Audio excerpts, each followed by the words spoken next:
Okay, good. He knows. All right, good to see so many of you on here. Great job on the homework assignments. I'm going to finish those up and get them back to you. If for any reason you fall behind in the course or you're struggling, please reach out to me so I can help you. Otherwise, keep up the great work. All right, Deanna, it's all yours. All right, sounds good. Well, welcome everyone to week 2 of our course. I hope that so far it's been rewarding. I just want to mention, and I know we talked about it a little bit last week, but just to kind of stress that, that I know some of you are already in business. Obviously, for some of you, the course that you applied to was the traditional EBV residency course. And I think we all know why, we didn't hold that. And you might find that some of the things that we talk about in this course is, in a sense, review, or kind of you're ahead of where that is. But stick with us, because I think it's very important. If you've never critically thought through your business, working through a feasibility analysis, it helps you think about things in a different way. Also, what is really helpful for those who are currently in business is the network that they get throughout this class with other the veteran business owners, as well as these Wednesday webinars, able to ask questions. So if you're any level, we try to pick subject matter experts who most of the time are also entrepreneurs themselves, so that they're able to answer these questions from an entrepreneurial lens. And with that being said, I'd like to introduce Sean. Sean Branagan is a great friend of the IVMF, particularly our entrepreneurship portfolio and the programs there. He's taught at many of our programs, presented. He's also just a good friend to us. And he's a professor at SU, and he has taught many different classes, and he's an entrepreneur. So I won't get into too much specifics because I want you to hear from Sean. So Sean, if you wouldn't mind just sharing a little bit more of your background. The class received a brief bio of you, but if you just kind of share a little bit of your story, and then we'll start off. I've got some kickoff questions, and then just to remind the class, if you have any questions, just like last week, you can either let me know in the chat you have a question, or you can type your question in there and I can ask it for you. And so no question is there's no stupid questions here. This is what this is for you to ask questions. So throw it over to you, Sean. All right, so I got to say this ahead of time. At 11 o'clock this morning, I had the cable, who doesn't bring us cable anymore, people come in because I've had intermittent internet. He put in a new modem. He said there was a kink in the cable or something that sounded ridiculous, but I said, okay, that's what you're going to call it. Great. It's almost like someone was stepping on the hose of the internet, And so if I lose you, I will log back in on this little guy over here, and I will be a vertical version of me, but I will be back on within minutes. So I'm ready to go if that happens. I actually was going to do a little bit like this and just be talking and then just go like this, so that you thought that I was gone. See, just as a... That's a horrible Oh, either that or get crumpling up the cellophane. Anyway, hi, I'm Sean Branagan. As Deanna was saying, I've been honored, lucky, and involved with the EVB in various different iterations. Want to first do a shout out. Did anybody have the 2-day course that I give, or any of those? Because I always want to then say, this is the cleaned up version of me, because she's recording it. So I will not use my colorful New Jersey, New York area language. I will keep it on the uppity up. See what I did there? Anyway, but what my background is that I studied at the Newhouse School at Syracuse University, which is journalism and communications. I decided not to go into that field per se. Started a business. It failed. The first business failed in 4 years, which is a great education, but a really painful feeling. And got hooked on this whole idea of starting businesses and started an internet business in 1990, did a run on that into 99, sold that business to a publicly traded company that then ran it into the ground and went into bankruptcy in 21 months, blew through $86 million in 21 months. That's called a good time. And if it's not your business and investment, we got paid out. Again, went with the company was acquired out of bankruptcy. And we did a roll up of internet services companies that are would be called cloud services now. Actually, one of our competitors today, it was just announced, Amazon is in discussions with acquiring them. So they do cloud services like Amazon provides with AWS. And we were a competitor of that company out of San Antonio called Rackspace. But we were out of Boston. And did that, left there because I was fired with great pride. I will say that because entrepreneurs get fired. And then after that, I got started doing a couple other businesses. I probably have started about 7 businesses, maybe 8. And the most recent one is a seed investment fund we spun up. I don't know if that's in my bio, but officially we are in market September 1, called Scrappy Capital. We invest in seed stage companies in rising tech cities across the US.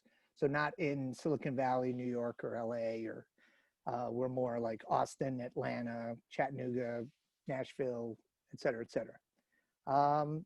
I've been teaching for the last 10 years at the Newhouse School at Syracuse. I teach mostly media entrepreneurs, but my professional side, as well as a broader work with students, gets me into any and all entrepreneurial ventures. So that's my story. I am a marketer. I love the idea of how to guerrilla market, how to message in marketing, how to take and position in marketing is one of my big kicks. Is how do you get position? Anybody who's a sports fan knows that if you're going to get the rebound, it's about want to. It's not about better skills or higher jumping. It's about you want it more than the other person. That's positioning. And that's what I like doing in marketing. The one statement I'll give, and then we're going to go right to questions, right, Deanna? Yeah. So the one statement I'll give is entrepreneurs create value. Engineers and people who build stuff, designers and stuff, wonderful, but they build features. The value is created by entrepreneurs who are able to look both outside the organization and into the market and inside and start to derive what's really going on here. And the one I'm going to tell you that's sort of counterintuitive, but it is a winner's approach, is to look for the emotion. Emotion will create differentiation in the market. It will create difference for you, not just like I said, a differentiation, but a feeling that's different from doing business with your company. And brand is built not by logos and by cute lines, it's by feeling. So you look for the feeling and you attach and imbue that feeling on your product and service. How you do that is what entrepreneurs do, is you watch what's going on in the market. You listen to what the customer said. You listen to what they're getting at. What do they really want? And then you deliver on that. That's a value proposition, is I make a promise and then I deliver on it, value proposition. But high value proposition is you offer something they can't really get somewhere else. So if I said, I'm going to give you a car, I'd be happy. If I said, I can give you a Porsche, I've suddenly, by just virtue of that brand, and you can say, well, it's better built. Yeah, maybe. But the truth is, it's because it's got this emotion attached to it. And how you do that is not just logos and slick advertising and stuff like that. It's entrepreneurs' work. So that's what we're going to talk about. How's that? That's great, Sean. So did the big setup. I'll kind of kick off with like the first question to get us started. And I've got more on the back burner, so don't worry, everyone. All safe. Usually takes us a couple of questions to kind of get kicked off, but So when since we're talking about value proposition, and that's really kind of what we're focusing on this week, that and kind of the idea of design thinking, and we'll get to that in a little bit. But what are some important questions? Because we've got a mixture in this classroom. We have some people who are currently in business. We have some who are still in kind of ready to launch, and we still have some that are really in the ideation phase, that are really just kind of figuring out their idea, figuring out that, you know, that the importance of like solving a problem, so to speak. So what are some important questions that we should ask ourselves when we are, you know, looking at putting together a value proposition? Oh boy. So one I would do is make sure you know what your assumptions are, because they're probably wrong, but they got you motivated and got you in. So they're good, but they're probably inaccurate or slightly off. Or when you say something like everybody wants, or the best customers are, those are your assumptions. So check those assumptions, at least just write them down. I'm not saying stop them, but just be aware of them. And then if you're in the market, so there's 3 types. You said there was ones that are already in the market. I'll get to that last. Ones that are just launching, is that where they are? Or, and the others that are sort of ideating still. In all 3 groups, I'm gonna tell the ideators, if you think you've got something, or most of the time you get stuck on, I have too many that are good, that's a great problem. Still a problem. Pick one. Don't pick all of them, and don't pick, oh, well, I'm going to try a little bit of all of them. You're going to suck at all of them. So there, I got as close to being unworthy of a recorded version. You pick one. If it's really hard to pick, that's good. If you pick the wrong one, that's fine, because you have others. You can go back. But I want to encourage you to get in the market for the first 2 groups, that either you're ideating or you're getting ready to launch. Push yourself into the market. Do something. If you're thinking you're going to do a food truck, don't go buy a food truck. Just go cater. Go cater on the weekends, on the side. Do whatever you can to get into the market, even though you don't feel you're ready. You're ready. And you'll be more ready if you get into the market when everything isn't all nailed down. That's how you create where the value is. Because the reason you get into the market isn't because you're right. You don't get into the market to prove you're right. That's what we start to think. It's you prove you're wrong, and then you will be right later, and you just don't tell anybody you were wrong at first until you're wildly successful and you talk about, oh, I had this crazy notion. We were going to have, you know, air mattresses is going to be the basis of our business. Anybody know what business I'm talking about? Airbnb. They were going to sell air mattresses so that you could stay at your friend's apartment, and that's how it was going to make money. Dumb idea, but it wasn't dumb, because they did it. They got into the market and realized somebody got on their crappy little website and said, hey, I got a house with 5 bedrooms and can I rent that out too? And they were like, oh, wow, this is really the market talking to me. Somebody who has something really worthy of renting it. And that's how Airbnb came to be. Got to get into the market with the dumb idea. It's not about being right and then launching and proving how smart you are. It's the other way around. It's like launch the crappy version, and you'll find out way more, way quicker, and you'll be hearing from customers and potential customers. To the 3rd group, you're already in the market. Go talk with the customer, and not talk about the project you just finished per se. I mean, you might start that way, but I would get to them and say, so what would you do if you were me? And I used to run a bar way back in the day, and I'd ask the people who are sitting at the bar, what would they do to make the place better? Almost always the first answer is lower the prices, which is stupid. They were already there. They're going to pay pretty much whatever we charge. Most people aren't walking out, you know, because we've overcharged. But you get past that, and then you say, okay, what else would you do? What would be second? Wow, the music. It'd be better to have the music. All right, these are ones they really care about. The first one, they don't. That's just easy. How do I make my life easier? If you charge less for the liquor, I would be here more often.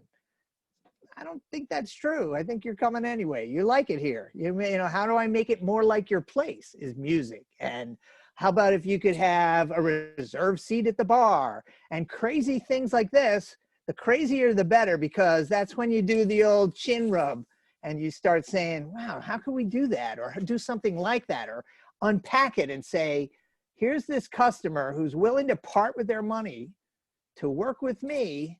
And now they're telling me their secrets. And you may find it's a completely different business, or you may find you add a couple of easy things that satisfy that. And don't just take them at face value. It was the old, I think it was Ford, I want to say Gerald Ford, it's the wrong Ford, Henry Ford, Henry Ford, who said, if he asked his customer before he made the car, what would they want? They would have said a faster horse. And the problem with that is, yes, that's a better value, but the unpacking of that is they want to get places quicker. So it's not what they're saying per se, like, oh, I have to have a faster horse and you guys need to deliver it. It's how can, think about it a little bit, and what does that customer mean? What would satisfy their real emotion and their real objective? So, ready to go? Yes, we got some questions. All right. So Matt, just wave Matt, that way he knows who you are. Good. He had a question in the chat. How can you, when you were talking about emotion, how can you Let me tap put into it that? on gallery so I can see everybody here. Okay. Yeah. How can you tap Hey, into there we that are, Matt. There you go. So how do you tap into that emotion in an area that hasn't quite become aware yet of the issue that can, will, or has, or will evoke emotion without spending gobs of money on advertising? Yeah, I'm not a believer in advertising. I'm in a school that we turn out advertisers, and I've had a couple of the advertising professors come to me. I teach a class. I will be doing it starting a week from tonight on the future of media, and I tell them advertising is dead. They just haven't toe tagged it yet. And I get into this whole idea that the premise of advertising, like how do I introduce new and products and services, is a terrific premise, except the way they do it is they interrupt me. They stop me from enjoying things I'm enjoying. They're trying to be funnier than the show I'm actually watching, you know, and all those kinds of tricks of the advertising world are great tricks. Just go do them a different way. And I say, so advertising's got a big future in not advertising. But I'd say, so stay away from advertising, just by and large. That's one of my things, because I come from media and I'm like, advertising is really an inefficient, very expensive, and I'm going to say detrimental kind of thing to business. So I would say, talk to your customers, send out an email, talk to them on the phone, meet up with them like this. Just get as much as you can in the conversation. And don't ask them, hey, I want you to be emotional with me. You'll know when they're getting emotional. You say, so what is it you liked about the product? Well, you guys hit the deadline and you did this and you did that. Man, when I was in the meeting, yeah, emotion. Like they're about to say they were in the meeting and they felt great because they could count on you. And then peel that back a little bit and say things like, what was it about what we did? I'm glad to hear that. Really love to hear that, Matt. You know, so what was it about what we did that really made your confidence go up even more? And they'll tell you. They're like, well, at first I didn't like that you brought in the junior person because I didn't have any confidence in them. But then I found out they're actually smarter than the old dude, you know, okay, and all that kind of stuff. But then you find out what are sort of the underlying pieces that they put together to get to that motion. That's what I would do. If I have customers, I would just say, want to do a debrief on the project. Don't get hung up on the problems. Listen to them when they say, oh, you did this and I wish you hadn't. Hey, got that down. Let me write that down. Always do the noted and then get back to them where we address that issue, et cetera, et cetera. That's just basic customer care. But I would say be listening for the emotion behind things. That's really the trigger point. They always will get to it. Like if they're laughing, what was it about? What was the feeling you got when you were done? Oh, we're just glad to be done. Okay, maybe you're in the moving business. That's a legit feeling. We're just glad it's over, right? Sandra, you got the kid in college. Glad it's over. Doesn't need to be perfect. It's just over is good, right? That's a good emotion. So I'd look for those kinds of things. Thanks, Sean. Josh, now the questions are flying in, so this is great. Josh has a question talking about more so, initializing the contact with a procurement officer. So, Josh, if you'd wave so that way he can see who you are. There he is. So when initializing contact with a procurement officer, at what point do you get to the point? Last week, Dr. Haney suggested to not go directly into trying to sell your product or service because they really know why you're there anyway. How would you navigate that? So one, there are people who are professional filters, and a procurement officer is one of them. They have to say no and block and shield everybody else and protect the organization and a whole bunch of other things. So no, whenever they don't get back to you or they're not, that's their job. Their job is to put off as many people as possible, in effect, but then find the service they need quickly, efficiently, with confidence. So I would do, I know you're not taking any calls and I don't want to waste your time. Ask for a 10-minute meeting and stick to it. And at 10 minutes say, or at 9 minutes say, look, it's 9 minutes in. I appreciate that you're giving me 10 minutes. I'll give you the last minute to either blow me off and say goodbye or ask me a question. And you have given them the gift of time and knowledge. So don't go in and pitch, just talk, just be a person. You know your stuff, just do it on a fly. And when you don't know the answer to something, the best, most truthful answer is, hey, I don't know, I'll get back to you with that. Do you want me to email you or call you? Oh, just send it to me in an email. Do you want a lot of information or just a quick answer? Oh yeah, just a quick answer, because then I know you got more information behind it. Okay, great. And then just deliver on that. So that's procurement officers. How do you get into them? It's a salesmanship thing. I'll give you a story of one. Is it okay if I give old stories? So so a procurement officer, a friend of mine, because I used to be in industrial supply early on in my career when I took a job for 3 years and then left, he was telling me about the best move he'd ever had to break him down. He said he got in the mail, he got a jack of clubs and a note that said, more to follow. Then he got a queen of hearts and said, don't worry, I'm not getting weird, more to follow. And then next week he got another one that said the king of spades or whatever it was, almost there. And then he showed up in the lobby and he told the receptionist, just tell him the ace is here.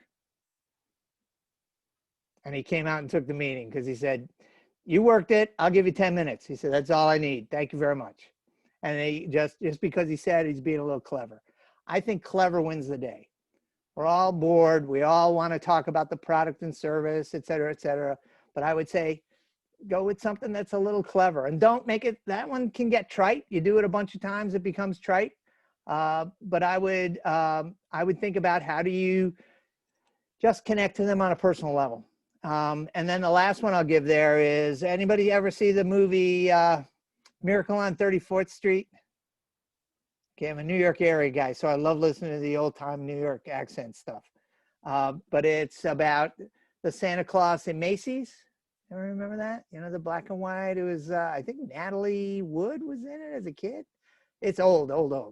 But there's a part where the kid goes up to the Santa Claus and says, I want skates. And Santa Claus, as they're supposed to say, is, oh yeah, great kid. The skates down in our skating department are great.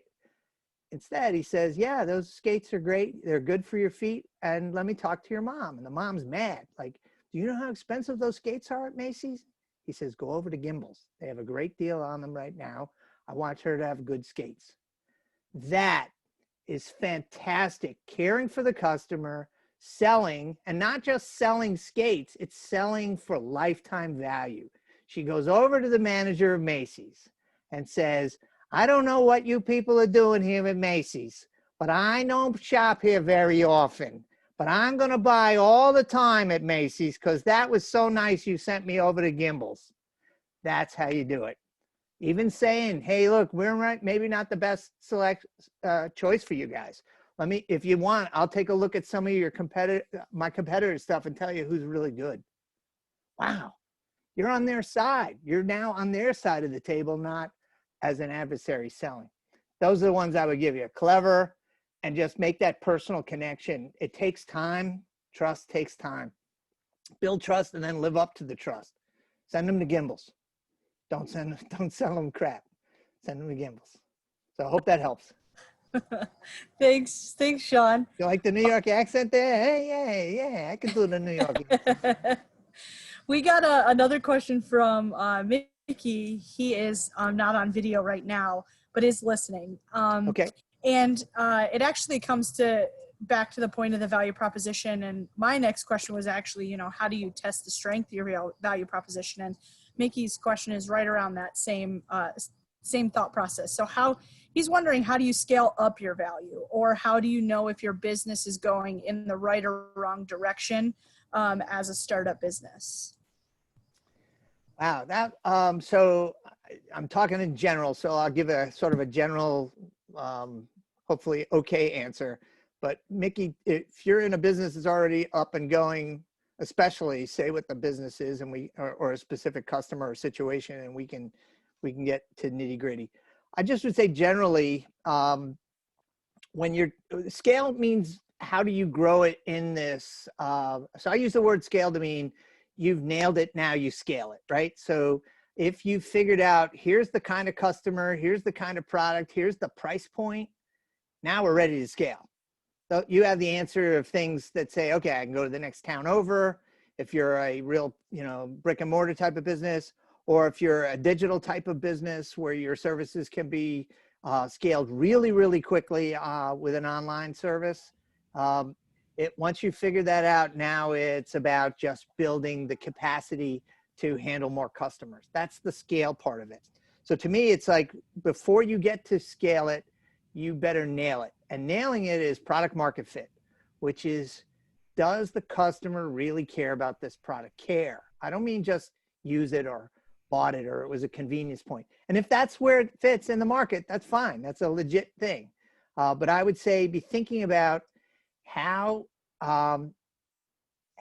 you can tighten that product market fit. If you're getting a little bit, that's great, but you might want to see, can I get additional premium from them? Is there add-on services that they may want? There's a line called share of wallet. So once you got their wallet open, right? Sounds like old days. How do I get more of that money coming out of their wallet now that I got them? And share of wallet is a great way to grow your business because you're already working with the customer.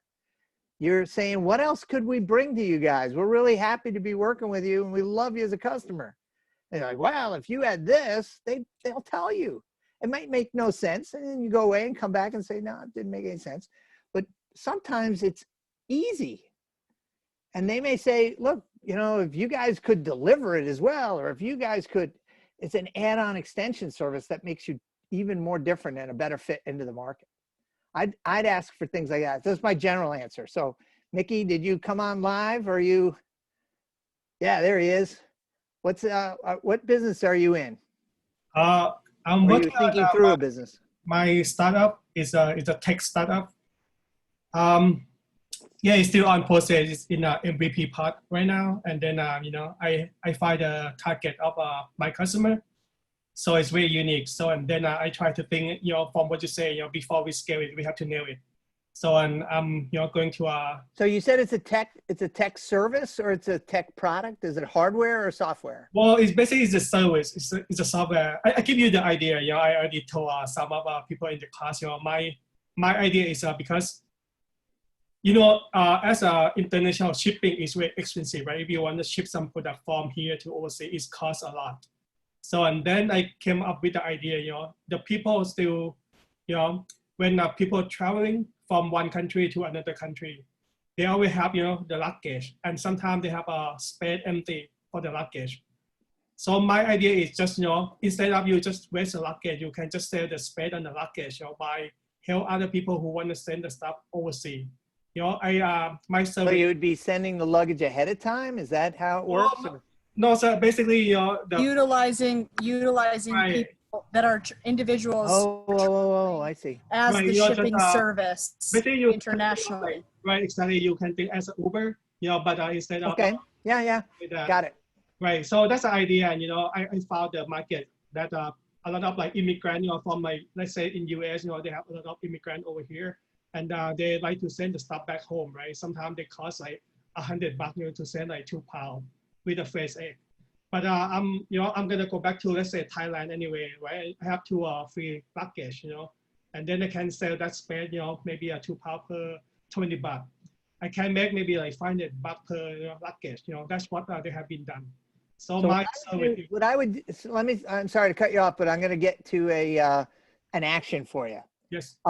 You can build out the whole system in the service and try to figure out what things to put in and what things, oh no, we left them out.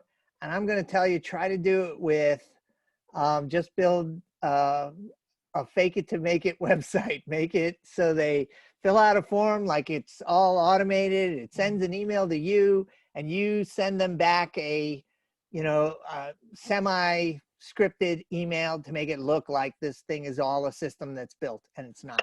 Because you need to find out where the problems are. I mean, ones that I think of when you say that is the announcements at the airport. Have you been given luggage by somebody else to transport to another location?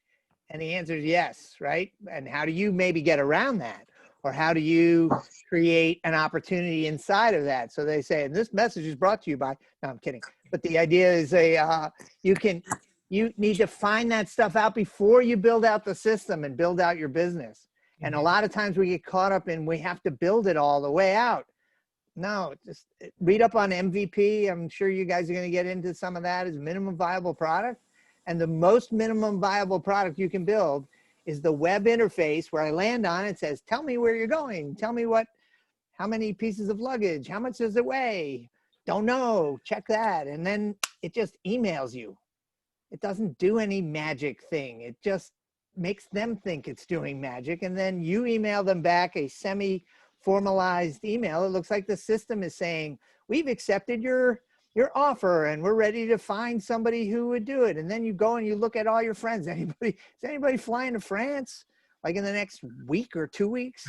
And do you know anybody who is? And would they be willing to take another bag with them or put something in their luggage? It only weighs 4 pounds, that kind of thing. You then find out if there's a market by just asking people and people who know the people Actually, let me ask you one more thing though, because I spent some time to create this system, and actually it's a function and it's live already. But my only thing is I didn't announce this one yet. I didn't public. I actually it's live, but I didn't promote it yet because my nervous is I don't want to let people try out and they feel you want to see if it'll work. Yeah, cool. Right. So that's why from what you say, just don't worry, just let them try and. So I'm going to tell you why you do this is you may find out people want to do this to transport pets, not packages. And you may find out, and that's a completely different relationship to all the different people in the mix. You may find that you are running an illegal operation and it's pretty good. I don't know what you would be taking. I was just thinking the same thing. No, we're all thinking it. Like, I think that somebody's already worked out that system. I don't think it's available at something.com, right? But you're onto something. Is this idea that somebody's already going? Would they be willing to offset their cost by taking something else? That's the basics of what you're doing. And so if you've built the system, just start trying it. Just get in the market and start trying to see who it would be. Reach out on, right now travel's low, so that's a horrible time to start is one way of looking at it. I say it's a terrific time to start because you don't have any competitors. Nobody else is getting into the travel business. That's the place to be. Nobody's saying that. Airbnb, by the way, is going to go public, so watch for it. Wow. It's going to go public in the midst of all of this, and people are going to be amazed at how nimble they were in this situation. Watch it. Yep. Thank you so much. Very helpful. Hey, you're welcome. Great. We've got them still coming in, so that's great. We still have lots of time, so please keep sending your questions. I may kind of defer to you guys to ask it live if we need further explanation. So if you don't feel comfortable, that's fine, because I know some people don't like to be recorded in that way, and that's fine. So you can continue to submit them through the chat as well. Brian has a question concerning, how do you determine, what are some ways to determine pricing for value? His business is consulting, but in a specific market that doesn't have a history of using consultants, despite the need for consultants in that area. And then Brian, you might want to clarify your last statement. His last sentence says, I can find security consulting rates, but not for faith-based organizations. Okay, so I give this little half a gag about how to price, and I talk about how optometrists price. You get as close as you can to your customer, you look them dead in the eyes, and you start talking about price early. You say, well, for today's exam, it's $40, no blink, per eye, no blink, plus the lenses, no blink, which are $30, no blink, per eye, no blink, plus the frames, blink, blink, blink, blink, blink, which are free. And that's how you find value as well as price. So my little gag, thank you for your smiles. I appreciate that. I've been giving this for about 25 years. So it's I think I pretty much know how it's going to end. But the idea is everybody has a sense of fairness. And if you talk to them about price and work up, you will find what they're capable and willing to pay. And then you can always do like that last one. When I got the frames, I said they're free. You can do well, for this consulting project, we usually charge, I usually use the words usually because I had a consulting business for a while. We usually charge $25,000. And I'm looking at all the blood running from their face. They are, yeah, I know they want the product and they're not going to be able to pay $25,000. So I'm sitting in front of them. It feels awkward, but I'm going to tell you, it's more awkward for them than it is for me. And I ask them, I can then say, but we really love working with your company. So we're able to go below our usual $25,000 price tag for this. We're not going to do less than work. We're going to do same as work.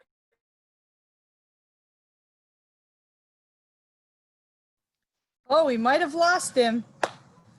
He did say this might happen, but he will log back in. So you all need to tell him. Go. Amazing you froze answer. For a second. It'll never occur again. Ron, you froze for a second there. Did I really? Yeah. Oh, Can you sorry. remember your last sentence? Oh, okay. Let me see. What was I saying right before it? Oh no. So nobody knows what I was saying. So good. I'm safe. No. The idea that so I would say $25,000 is what we usually charge. But then when I see their reaction, and I'm going to tell you, I've been in the room where they're like, okay, are we able to get, and I'm like, wow, they're going over 25K. Woohoo. I've just value sold them. They're wanting more. And I'm ready to say yes, yes, yes, yes, yes to everything else and put an additional price tag on it. So that it happens that way. But a lot of times, especially early on when you're new, they're like, well, we weren't really prepared to pay $25,000. Say, no, I mean, that's what we usually charge. We want to work with you guys. So how can I structure it? Sometimes they say, well, I'm only able to approve $5,000. I say, well, 25.5, that's really a big gap. How about if we charge it in 3 steps? And we charge you $5,000 for phase 1 and $5,000 for phase 2 and $5,000 for phase 3. I can approve that right here. Oh, is that right? Oh, let me think about what do I want to do? Yes, let's approve it right now, right? So let's close that deal and let's move along. And we're going to go back and say, we're a small business and we can bill it at $5,000 in 3 phases. And I get 15,000, not 25, but I use that number on a usual, and then I talk them and I move down. When you start low and try to move up, it's harder. So I always give them, this is the value of it. The value of this, if you were to do street value and you were Coca-Cola and I was working for you, we'd be charging you $50,000. And they're like, yeah, but we're not Coca-Cola yet. I'm like, okay. So when that day comes, you're getting a bigger bill from me. But for now, here's what I'm here. And then you work with them on the price. Sometimes when the price starts to get really low, I take things out. What things do you think I would take out? The stuff they love. Like, oh, and you're going to present it to the board. No, not at $5,000. No, we wouldn't be able to do that. Well, look, how about if I could find a way to get $10,000. Would you be able to present to the board? All right, now we're talking. Yeah, now we're getting back up to moving the number up. So in consulting, remember, it's always a negotiation. And I would go in with, what is the value you place on it, not what is their value of it. Tell them this is in the market, it gets 50K. But of course, I'm not charging you that. Then you Perfect. talk. Thank you very much. Something like I appreciate that. it.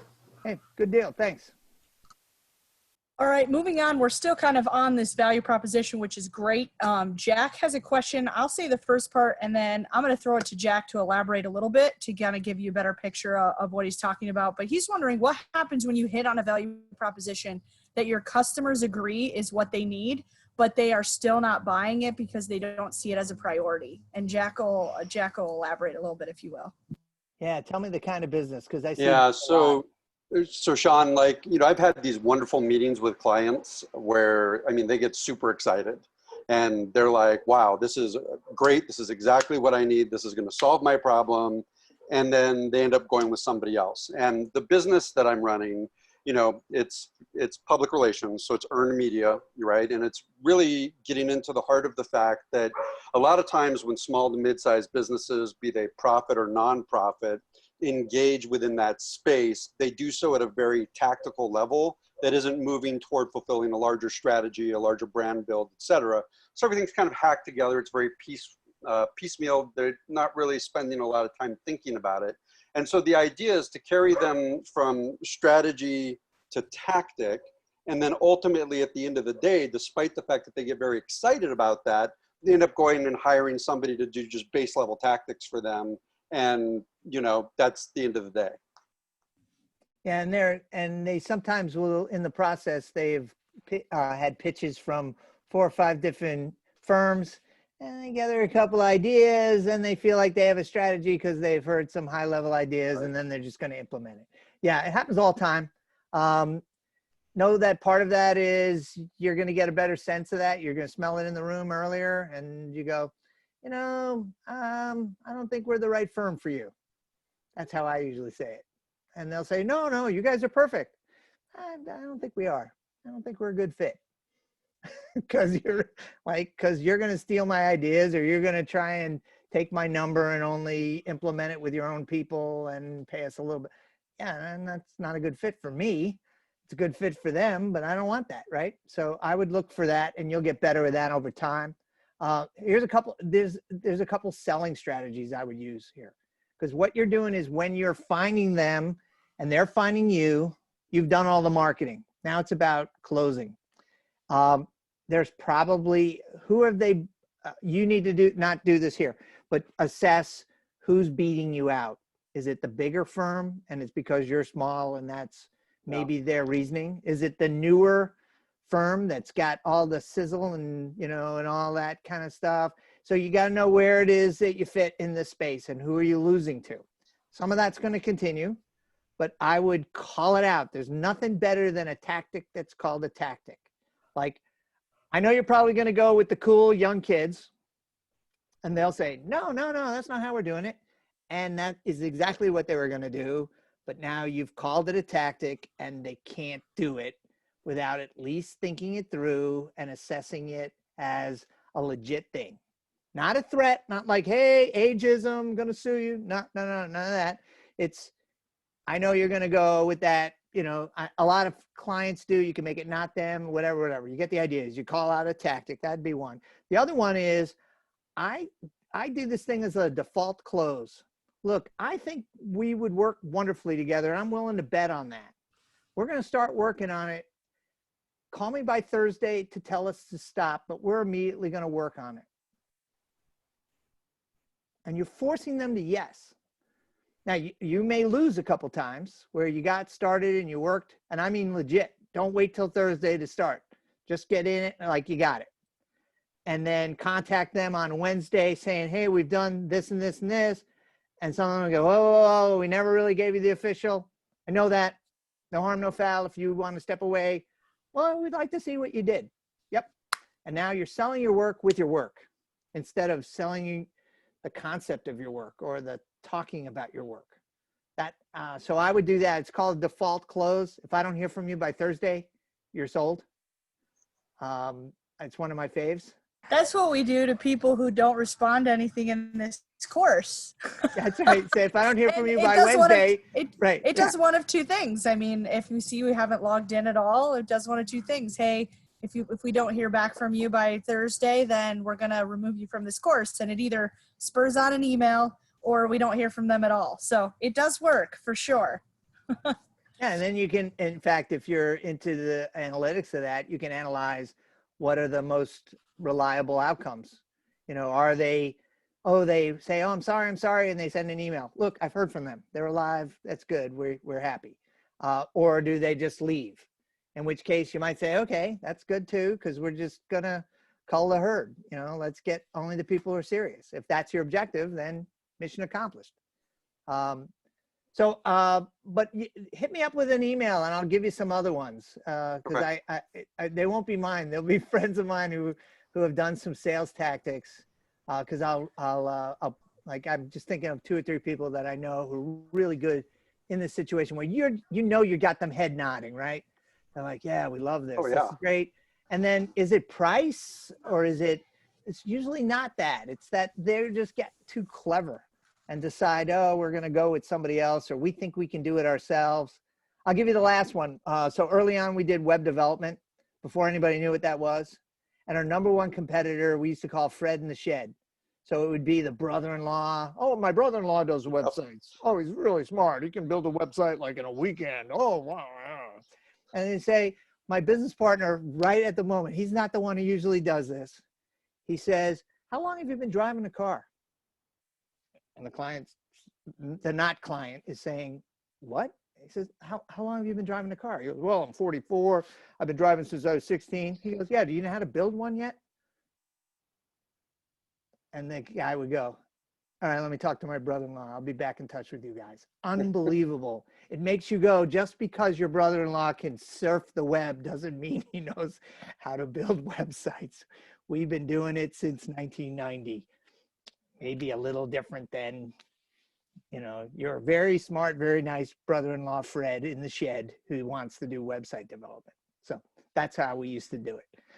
Like, is it Renee? I'm looking at somebody who's getting a good laugh. Like, how long have you been driving? Do you know how to build a car yet? And I'm looking at Marty going, you're a genius, which actually he was a genius. He was a bona fide Mensa, but that was one of his greatest moments for selling.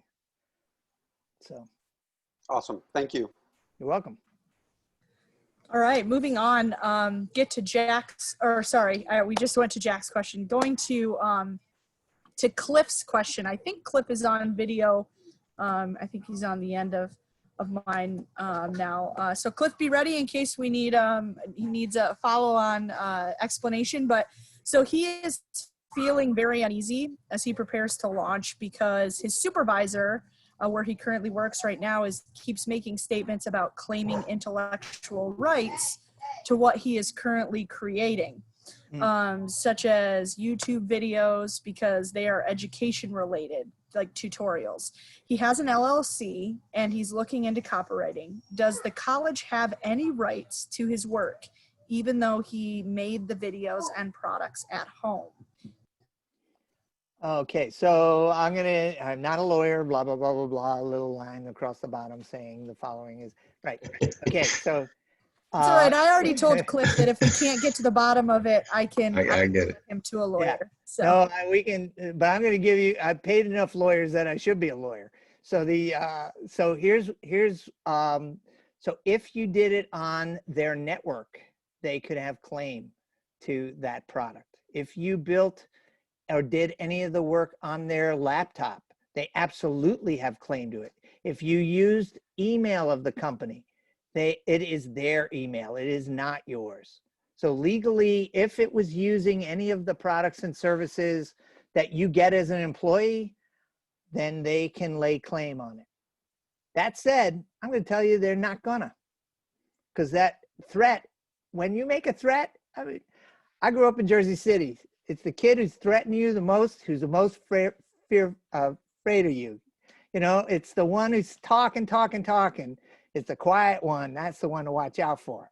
And they're not, if they're saying it, they want either a part of it or credit for it or something.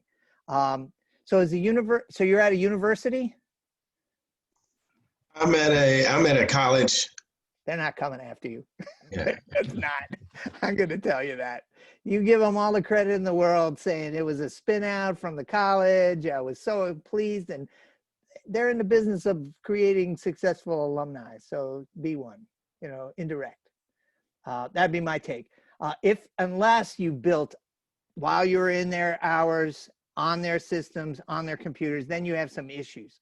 And then I would tell you, put all of those aside and remake them.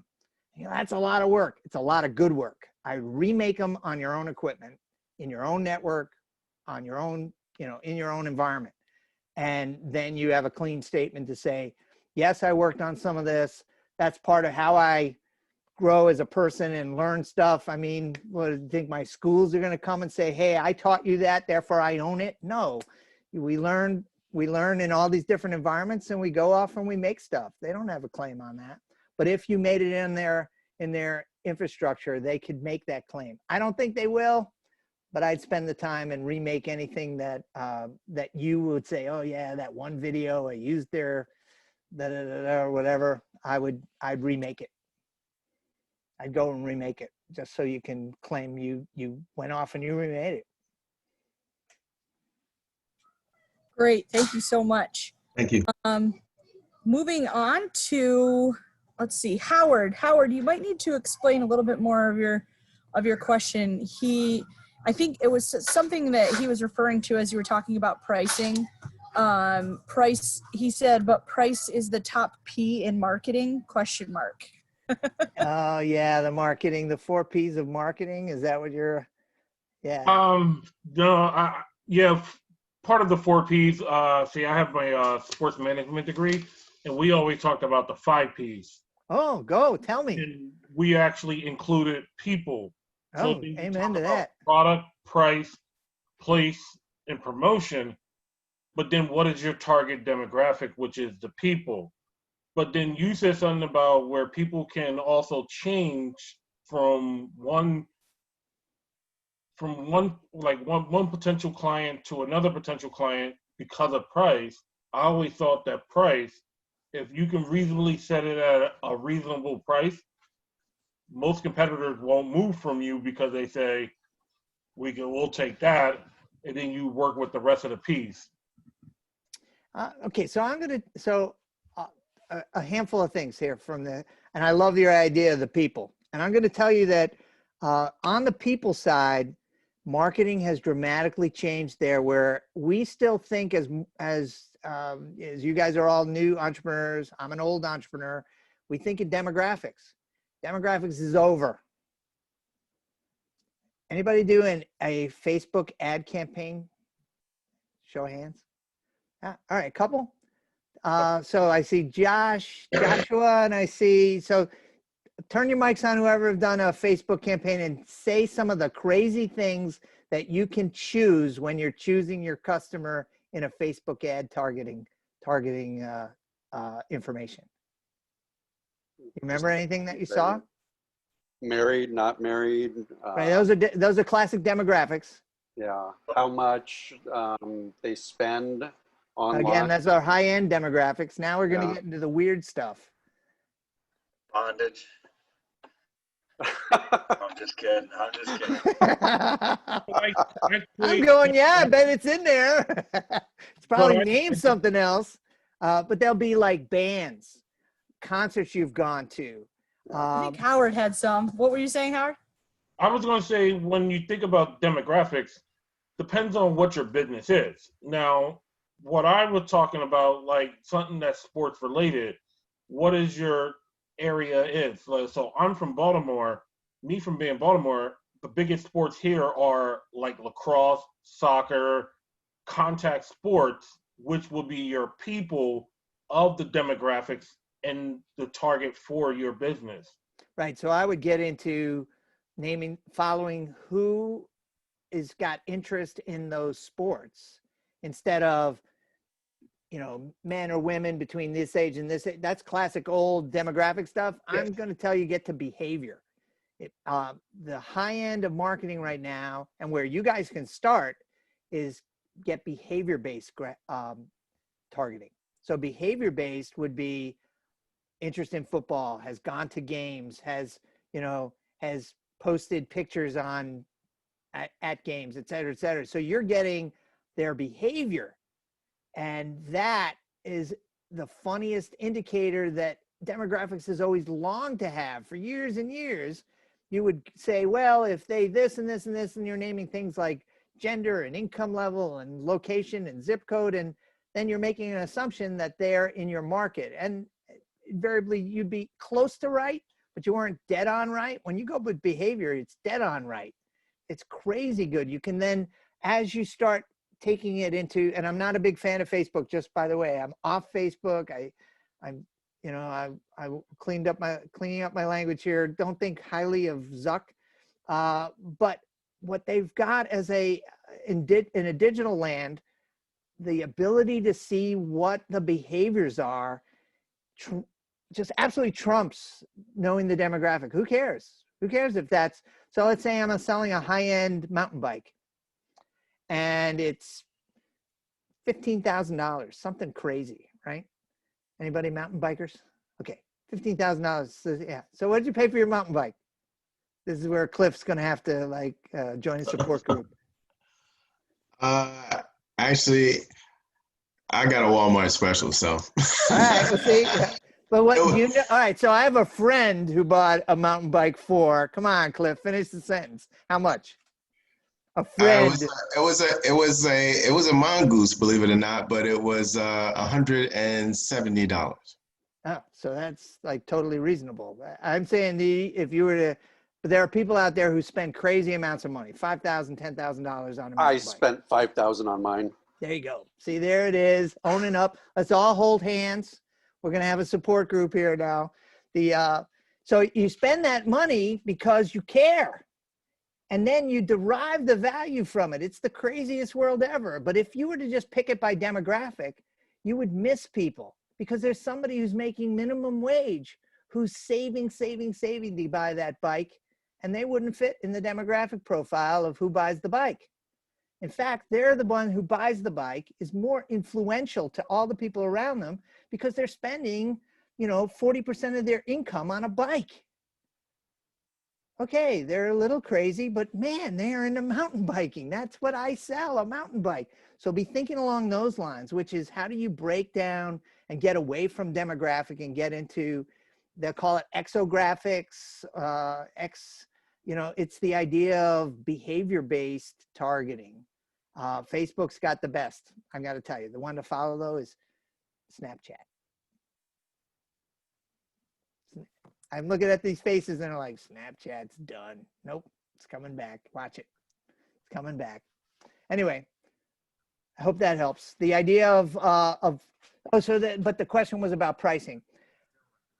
I think when you're new in business, you always try to beat the current price, and that's a race to the bottom.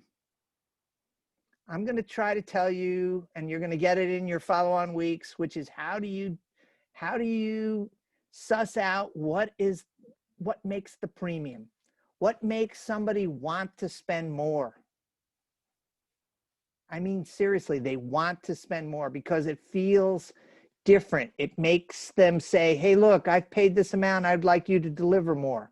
And that you're in that business to deliver, it's a perfect marriage. Like I'm charging more, you're paying more. We're made for each other. So how do you find that market? And I'm going to tell you, it's usually not demographically based. It's usually behavior based. And nowadays we can find that. We can find that kind of customer. Anybody ever buy a scalped ticket? Show of hands, just so we can see it. Buy a scalped ticket. Did you pay the regular price? No. Why? Because you bought it from somebody else who got it before you did, or a better seat or whatever. And now they are experts in value. So you want to figure out, what we really should have, Deanna, is we should have some of the people who work outside the dome come on this call and explain how they picked out, how they got an extra $100 for that seat when somebody was walking up. They sized them up. They said, yep, I think I'm getting 150 from this guy. And I'm only selling one ticket. And they do it. And they pick it out it's behavior based. It's not demographic based. It's behavior based. They pick it out. That's what sales is, behavior based, reading people. All right, we got another question, and I apologize if I mispronounce your name. Is it Ogwo? Ogwo? Okay, perfect. So he has a question as a follow-up to what Cliff was talking about about people stealing your ideas. What would you consider as the best way to approach app development when you are afraid the tech genius will take your idea and develop it without you? Okay, so I used to advise investors for, I don't know, 15 years or so. So the same thing would be what I would tell them to do, but now I have my own fund. So I'm living by my own advice. We never will invest in a company unless there's a tech co-founder. So the reason behind that is that we're sure you didn't just pay somebody to build it, which is fine. But then what happens when we need to change it? What happens when we need to pay them again? But if you have a technical co-founder, somebody who's built into the business and they're aligned, their objective is your objective. So I would say get a technical co-founder instead of just thinking, how do I get it built? It's how do I get somebody who wants to build this with me and not build the thing I came up with and I'm going to have them do the task. In fact, the best kind of builder is somebody who says, well, why are you doing it that way? Why don't you do it this other way? Yeah, what you're saying, because that's why I want you on my team. I want a co-founder who doesn't just execute what I tell them. I want them to be shaping it along with everybody else, trying new things, going off and making it theirs. Because then they're not stealing it. They're actually putting their heart and soul into building it. I speak from experience. My youngest son is one of the technical, he's not a co-founder, but they had co-founders on the company, and their company went public back in September. So his life is completely different. But he was fresh out of school, developing, one of the 6 people sitting around a folding table, and now I think it's valued at $23 billion company. And yeah, what a ride. That's awesome. Sean, before I move on to my next question, which you mentioned an email, which email would you prefer that I share? The SYR email or? The Startups app is probably the Startups easiest app? for everybody Got to it. remember, Okay. and it's the most reliable for me. Okay. Everyone, I'll share that in the chat. And then once Sandra posts a recording in Blackboard, I will also put it up there with it. So, so that way you can always. And feel free to reach out to me on LinkedIn, but please, please, please, I know Deanna's going to smile on this one. It's like, I'll have somebody to say, hi, be my friend. And that's why God created delete. And I'm not going to, you have to give me context. Say, hey, saw you on the Spark session. So don't send it to me 5 weeks from now, because I won't know what you're talking about. If you're interested in being connected, reach out to me on LinkedIn and put a little note in there that says, hey, I was the one who asked the question about demographics. You're a nut. Great. We're friends now for life. So. So we have about 8 minutes left, and I was hoping you could talk a little bit about, because the class was watching, they're either watched it by now or they're going to watch videos that talk about kind of design thinking and how that plays a role in your value proposition. Would you mind taking just a couple of minutes to kind of share that kind of that idea, what is it, how does it play a role in value proposition? Yeah, so design thinking has been around for about 20 years. You're going to hear it everywhere now as this is how you do product. This is how you find new markets. The essence of it is that you begin with the customer instead of here's a thing I want to make. That's beginning with you. Instead, you begin with empathy, and then you pull what would be pulled into the market is something that people say, wow, why hasn't this existed before? Not because I sold them on it. It's because they want it, because they existed and you did the work of empathizing with them. Then you try things, you iterate, and you change little things about them all the time. So you don't just make the perfect product. You launch the crappy one and you get in the market early. That's a design thinking principle. And then you change quickly. Your job is to change fast. Big companies can bury you because they have capital, they have people, they have presence, they have a name in the marketplace, but they don't have what you have. Nimble, speed, the ability to change quickly, to understand what just happened there and totally change your whole business and product. That's design thinking. A version of it is the lean startup. So if you follow any of that stuff on the lean startup, it's nearly the same parallel, only it's about how to nail and scale a tech business in particular. There are a whole bunch of other ones. I kind of love Sarah Saravathi's work. She's out of the Darden School. She talks about how to think like an entrepreneur. And if you ask an entrepreneur, how do they do what they do? They'll go, well, it's art, it's science, it's weird.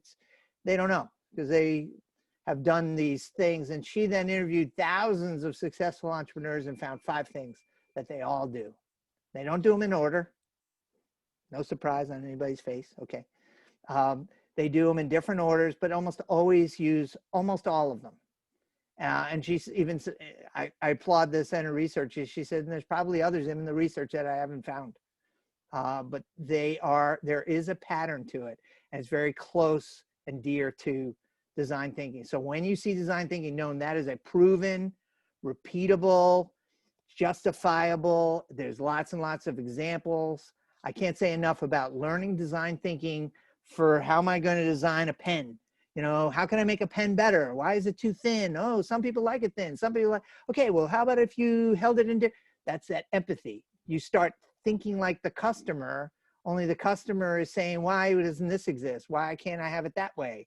Gee, I always wanted this instead of that. And then you make those little changes quickly with it should be team-based, and it should be a diverse team, people coming from different backgrounds, people coming from different points of view. And then that's when the magic happens as in a design thinking environment. And it's not done. It's as soon as you get to the point where you go, yay, we did it. Let's do it again. Let's iterate it again. Because now people are used to this in the market. The way to innovate is to keep changing it. It's counter to what a lot of big businesses do, which is let's squeeze the last bit of toothpaste out of the toothpaste tube. Let's see if we can make a little more money on the thing we made 40 years ago. Come on, come on. And there's lots of opportunities for entrepreneurs to use design thinking principles and go to town, make all kinds of new products and services. Good? Yes, thank you. I just had something. So Heather was just wondering, let's see, the reference that you just made about the research in 5 qualities, what was the name of the woman again? It's, let me write it out here. It's Sorry, Sarah. Heather. About the garden.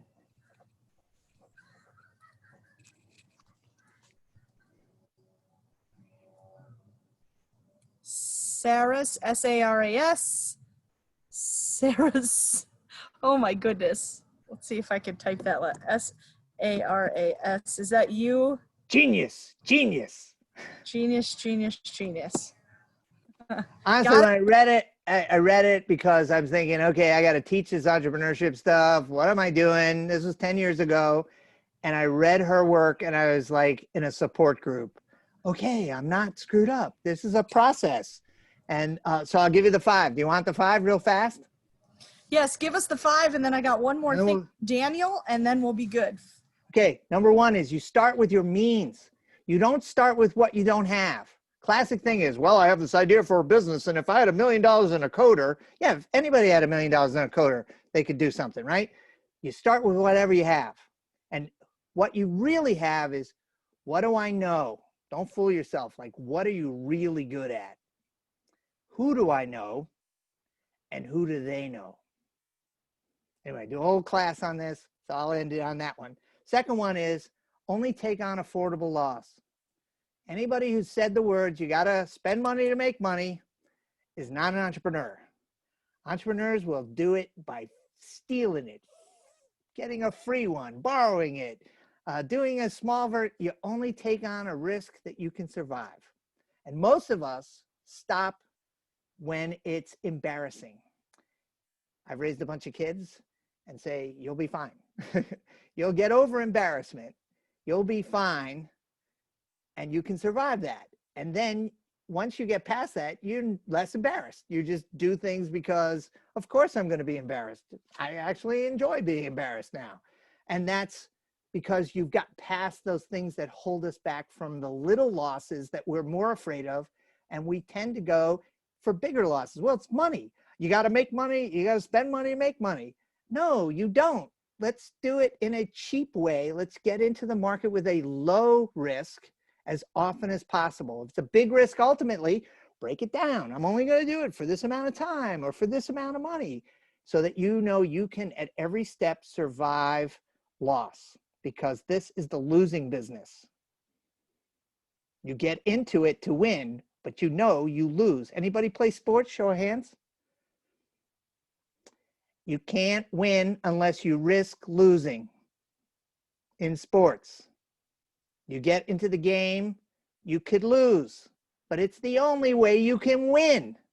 Same with entrepreneurship. So affordable loss. Number 3 is, I got to clean this one up because I usually give it not in Sarah Svathy's language. I use my own language. Leverage contingencies.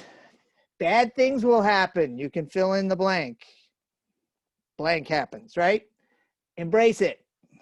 Sometimes it's the best thing that ever happened. The thing that's going wrong is the light to the thing that could be right that nobody else is seeing. And I know that sounds ridiculous, but the Airbnb one is an example. You get into the market and you're like, oh my God, how could I have been so stupid? Okay, great, get over that. And now what just happened? What's the genius moment that you've created that you are only a genius if you're willing to pay attention to it, and then you pivot to that business? So leverage contingencies, number 3. Number 4 is co-create and partner. We don't do this alone. This is a team sport. And the idea that you get someone on your team and you're going to tell them what to do, they're not a team. That's not a team. Team is, what do you think we should do? I don't know. I'm not as good at this. And you get people who complement you, not the same as you. Complementary. Or even, I had a guy in our business, the one I was talking about with Marty, we had a guy, Bob. God, we hated him. He's genius. He annoyed the hell out of us all the time. And we're like, yeah, but he's good at it. You know, we hated him. I mean, we truly hated him at times. But we knew he's going to push us out of being comfortable, you know, and we're going to benefit from that. And the last one is, people say opportunity knocks. That's nonsense. Again, clean that up significantly. It's nonsense. Opportunity isn't knocking. It's busy. It's off doing stuff. It's out of adventures. You create opportunity with action. Actions create opportunity. So always take action. So when you go, well, I don't know what to do, but we're going to try this. That's a default to action. Entrepreneurs do all 5 of those out of order all the time. It is a fascinating way to run your life. And then if you are in a business and you fail, you go, yep, affordable loss. I'm okay. I'm a little embarrassed. I'm going to have to go take a job, which I'm not excited about, to pay off a debt that I know I can pay, but that's the risk I took and I'm going to be fine. And I can't wait till I pay it off because I'm going to do this again. And that's how entrepreneurs live. And it becomes your your business. You get good at the entrepreneuring. So those are the 5 things. Thank you, Sean. It's called effectuation for those who are like in the academic world. Effectuation. I know we're slightly over, but I just wanted to get to the last question we had. So for those of you that can stay with us, please do so. That's and my that's fault. Daniel. Sorry. No, that's okay. I wanted to get those 5 things out there. Daniel uses word, when he's talking about marketing, he uses word of mouth and social media. It's worked till now. What is your feeling on utilizing those? It's the best. Everybody who's doing advertising would rather have word of mouth. I'll point to Starbucks. Are they pretty successful? Head nod, right? Yeah. They did no advertising for years and years and years because all they were about was position, like location, and word of mouth. And then people would say, oh, well, I'll meet you at the Starbucks. And early days, people would in their head go, what the hell is that? What's a Starbucks? What is that? You know, what is that? And they would then go and see other people there. It had a cool space, and that became a thing that people talk about. So word of mouth, if you can get it going early, keep with it.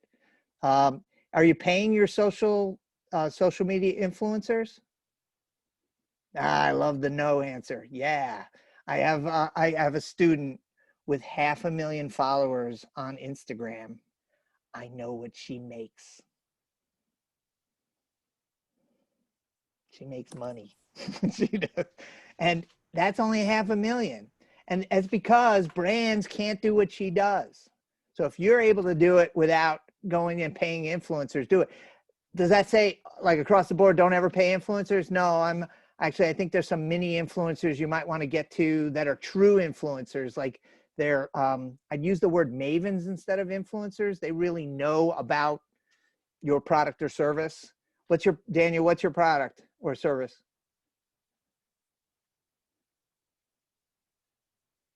He's on a mute. He's on it. He's coming in. He's coming in. Yeah. No, he's Can you not. unmute? Maybe Sandra can unmute you. He might not have a microphone. All right. Home inspections. Sandra just put that. Home inspections is his business. Yeah. So to me, all right. So I'll give you this one because this is my brother. My brother had a business in insulation, and I used to joke with him. Nobody stands out in front of the house going, hey, look at the insulation on that baby, huh? Is that something or what? Nobody says that because it's invisible, right? And it's quieter and it's warmer and all these things that are great compared to not. So how do I make it visible?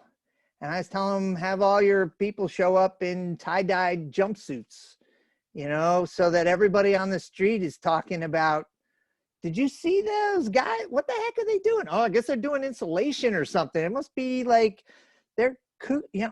And then the next thing is they're talking to the homeowner. And then if Joe's done a good job, Joe's saying, oh yeah, they're great. You know, they came in, everything was clean. The house is warm. It's quieter. I don't even hear that lawnmower, you know, the guy in the corner. God, I hate that guy. Yeah. I don't hear him, you know, only when I'm outside.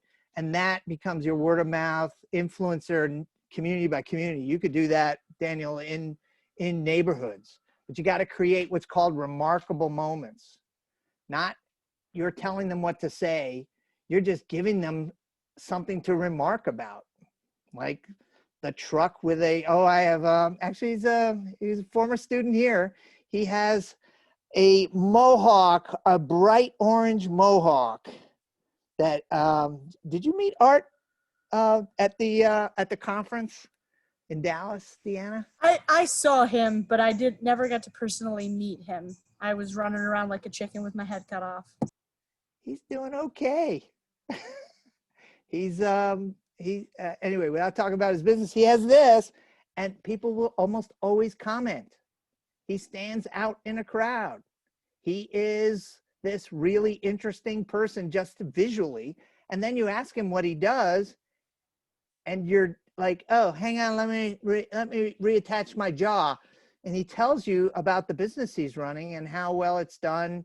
And you're blown away because this defies the image of the successful business person that I thought I was not at all going to meet. And now I'm talking to somebody who's doing quite well. He pulled up in front of the hotel and asked me to come down and we're going to go get barbecue. And I got into a Maserati. Just saying. Kind of. And I knew he was doing well, but I didn't know he was doing that well because I know also how he spends. And he's not spending money on a Maserati to look good.